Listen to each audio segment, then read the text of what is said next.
Welcome to this video about using the Search Everything Discovery tool on the Townsend Memorial Library homepage. So you'll find it in the upper right-hand corner, and as it indicates here, you can use this to find articles, books, ebooks, media, newspaper articles, just about anything by entering your search terms here. So I'm going to go with criminal justice reform and hit search.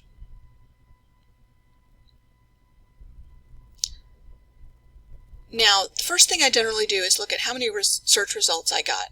So I'm writing a paper, let's just say that's a few pages long. If I put in terms here and I get 460,000 results, that tells me I need to narrow it. I want a more focused topic. So I can add other terms combined with and here. So the Discovery Service will then look for things that have this and whatever else I add, and since it has to have both of those, the number of results is going to be fewer. So I'm going to add mass incarceration and see what happens. Okay, that took me down to 20,000 results. Now one little tool I want to tell you about is putting quotes around phrases. By putting quotes around these terms, I'm telling Discovery that I want that as a unit. I want all three of those words in that order together. And I'm going to do that for mass and, let's do that again.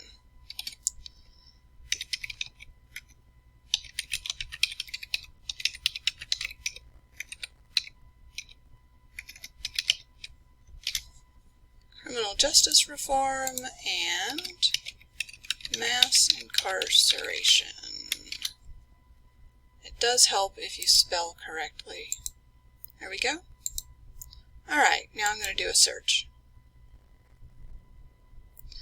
We're down to 4,000 results, so that's still a lot. I can add further terms, so every time I add another term combined with and, it's going to make my search more focused. So I'm really interested in juvenile or children in relation to this problem. So notice I put an or between them. So it needs to have these two things and either juvenile or children. So you can see how I'm narrowing. I started broad and now I'm narrowing my topic. I still have a lot of results. So I'm going to go over here to the left-hand column that says Refine Results. And first thing I'm going to do is move this publication date over because I'm really just interested in what's been happening fairly recently on this. I'm down to almost 2,000. Another thing I can do is look further down this column, and there are a number of ways I can filter my results further. By subject, publisher, geography. In this case, I think geography might be helpful. I'm just going to click United States. Now I'm down to a usable number of results, and I know that they're focused on my topic. So let's look at some of them. The first thing I look at is this icon. So this is a periodical, and that's fine. Occasionally you'll be doing a level of paper where your professor says you must use academic sources or scholarly sources. In that case, you're going to want to click here on the Limit To feature and look for this icon. However, for this paper, I don't believe that's a requirement. So you have periodicals, academic journals, and I'm not going to scroll through too much of this list. You might also see books, ebooks, news articles, a variety of things. Okay, so let's just look at this first one. I can go right here immediately to see the full text. I can also click on the title to get more information about the article. Over here, you see I still have the link to the PDF. In the center section, I have a lot more information about the article. If I click on this, it takes me to other articles written by this person. This tells me about the source, written by Northwestern University, so that's encouraging. I feel like this is probably reliable. Subject terms. Again, if I want to find other sources like this, I can click on these subject terms, or over here the Find Similar Results button.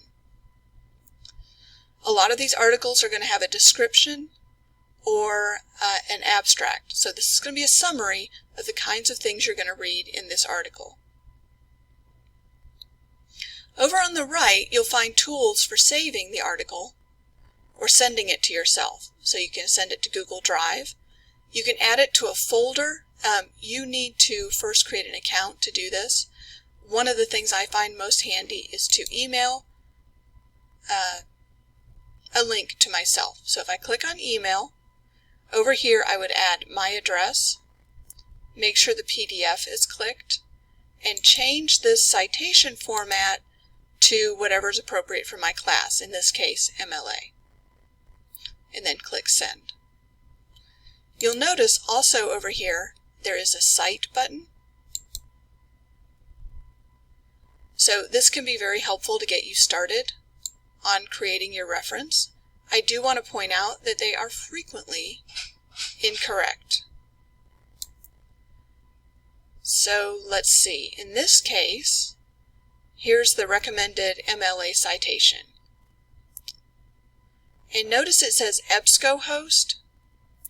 This is supposed to indicate, this part of the reference is supposed to indicate the name of the database that you used, and the name of the database is not EBSCOhost.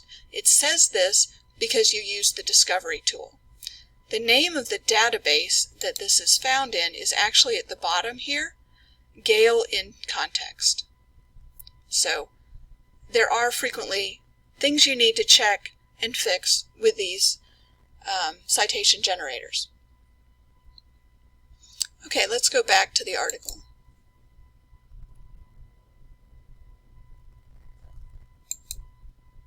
Again, click on the PDF to actually read through the article.